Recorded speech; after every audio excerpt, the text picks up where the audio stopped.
भने यहाँनिर के लेखेको छ भनेदेखि जब अब्राहम चाहिँ जब लडाइँबाट फर्किनु भएको छ अनि फर्केर आउँदै गर्दाखेरि चाहिँ बाटोमा चाहिँ रोटी र दाखरस लिएर चाहिँ मल्किसेदेक राजा चाहिँ बसिराख्नु भएको थियो है। अनि जब अब्राहम उहाँबाट आउनुभयो तब मल्किसेदेकले चाहिँ अब्राहमलाई आशीर्वाद दिएको कुराहरू छ है। त्यो कुराहरू हामी हेर्नेछौँ। म तपाईँलाई सुनाउनेछु है, पढेर सुन्नुहोस्। उत्पत्ति 14 को 18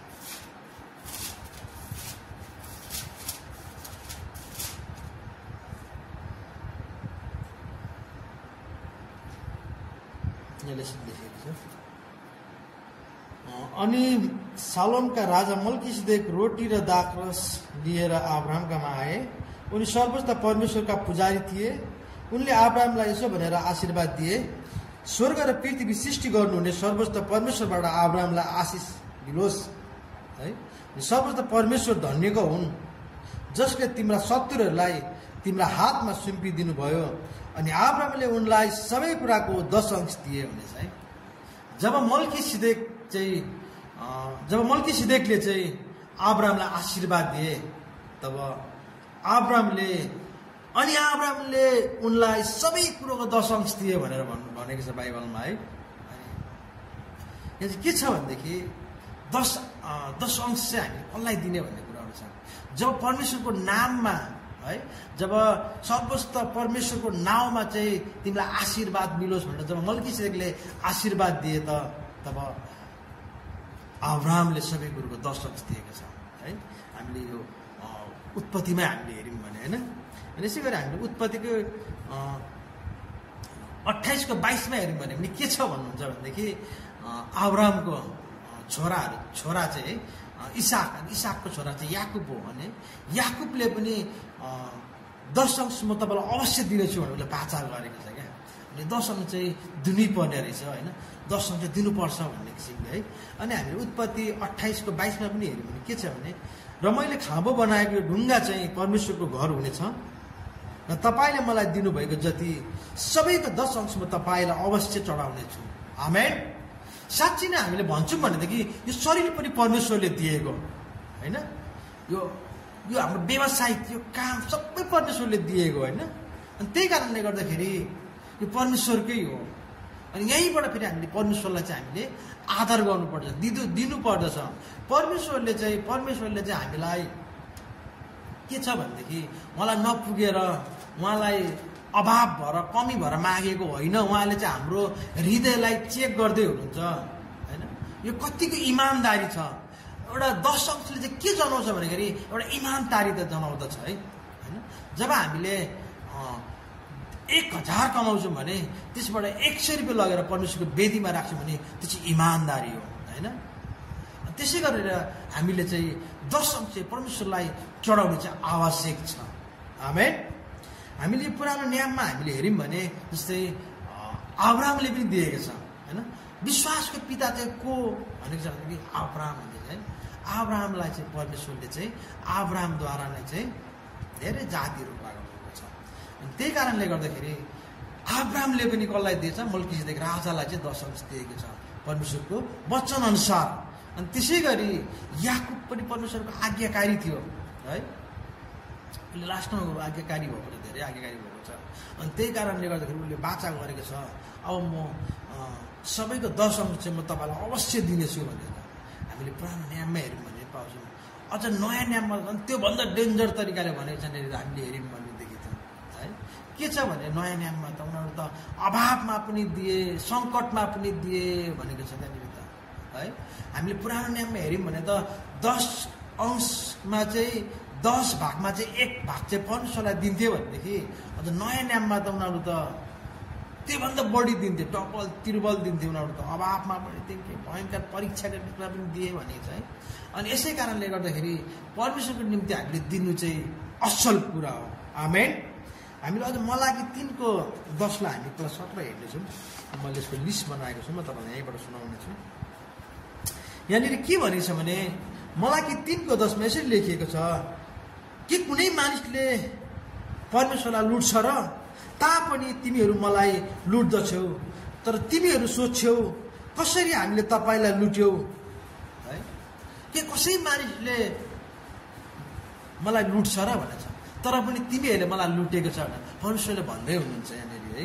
अनि कसरी लुट्यो भन्दा 10 अंशको भेटीमा लुट्यो भन्दै हुनुहुन्छ परमेश्वरले। खै 10 अंश लिएको ढिकुटीमा है, खै मलाई तिमीले 10 अंश दिएको भन्ने कुरा, खै तिमीहरू इमान्दारी, खै तिमीहरूको इमान्दारिता भनेर परमेश्वरले भन्दै हुनुहुन्छ यहाँनिर है। परमेश्वरले के भन्नुहुन्छ भने मलाई 3 को 10 मा यसरी भन्नुभएको छ, सम्पूर्ण 10 अंश ढिकुटीमा ल्याऊ ताकि मेरो घरमा भोजन रहोस्। यसमा मलाई जाँचेर हेर, सर्वशक्तिमान परमप्रभु परमेश्वर भन्नुहुन्छ, म स्वर्गको ढोकाहरू उगाएर प्राप्त ठाउँ पनि नहुने जेलसम्म आशिष तिमीहरूमाथि वर्षाउँछु है। तिमीहरू कुरा छ, सम्पूर्ण 10 अंश मेरो ढिकुटीमा ल्याऊ, मलाई जाँचेर हेर, म तिमीहरूमाथि के त आशीर्वाद म वर्षाउँछु भन्ने कुराहरू छ है। अनि त्यही कारणले गर्दाखेरि यो 10 अंश हामीलाई परमेश्वरलाई हामीले दिनु आवश्यक छ। अनिवार्यताले हामीले परमेश्वरलाई दिनुपर्छ। परमेश्वरको वेदीमा हामीले त्यो दिनुपर्दछ। हामी एउटा विश्वासी भएपछि र परमेश्वरको पुत्र भइसकेपछि चाहिँ हामीले त्यो चाहिँ दिनु आवश्यकता हो। आमेन आमेन, बुझ्दै हुनुहुन्छ? हामीले यसै गरी यो त हामीले अहिले पुरानो नियममा हेर्नु, पुरानो नियम यस्तो तरिकाले भनिरहेको दर्शक छ, खै है तिमीहरूले मलाई लुटिरहेको छौ भन्ने कुराहरू छ, तिमीहरूले मलाई जाँचेर हेर भन्ने कुराहरू छ। तर हामीले अझ नयाँ नियममा हामीले यसलाई हेऱ्यौँ भने त एकदम बेस्ट तरिकाले यसलाई लानुभएको छ। म तपाईँहरूलाई सुनाउँछु है।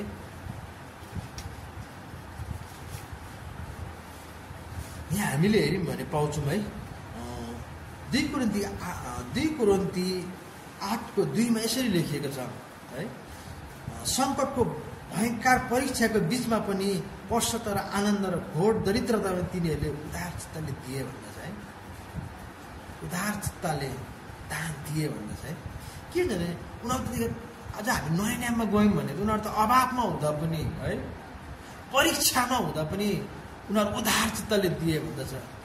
अनि त्यही कारणले गर्दाखेरि हामी त कतिजना हामी मान्छेहरू के छौँ भनेदेखि हामीले काम गर्छौँ भने जब हामी 10 अंश दिने बेलामा हामीलाई गाह्रो हुन्छ है। जस्तै मैले 1 लाख रुपियाँ कमाएँ भनेदेखि त्यसबाट मैले 10,000 दिनु मलाई गाह्रो हुन्छ है।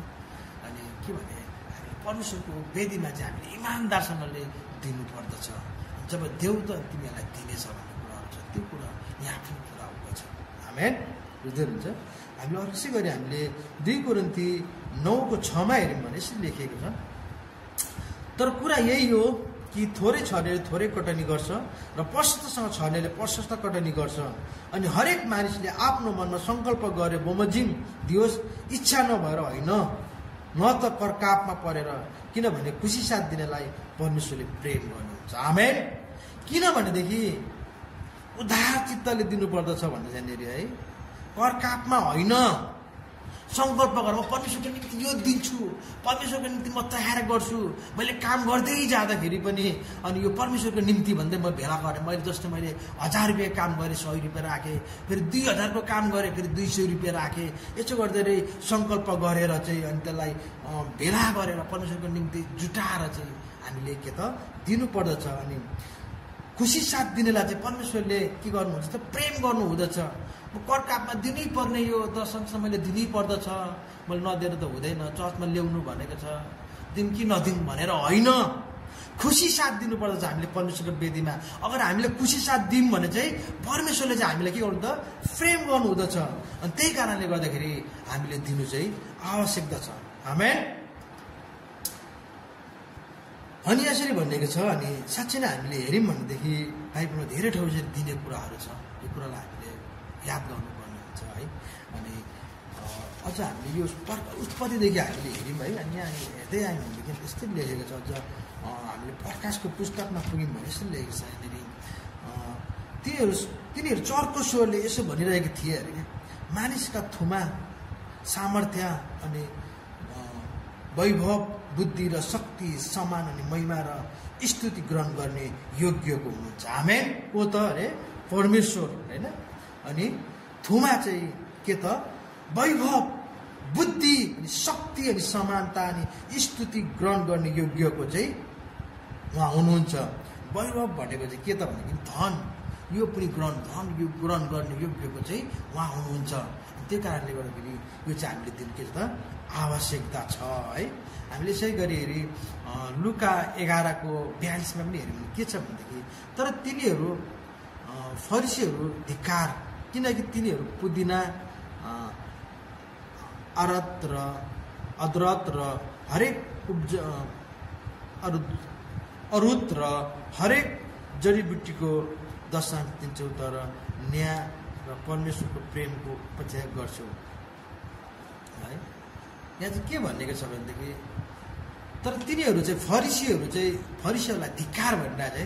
तिनीहरू चाहिँ पुदिनाको पनि अनि आरुत भन्ने छ यहाँ बाइबलमा है, आरुतको पनि होइन, अनि जडीबुटीको अनि दशांश दिन्थे भन्छ क्या, भन्दछ यहाँनिर है। अनि त्यही कारणले गर्दाखेरि आज वचनलाई यही राख्दछ।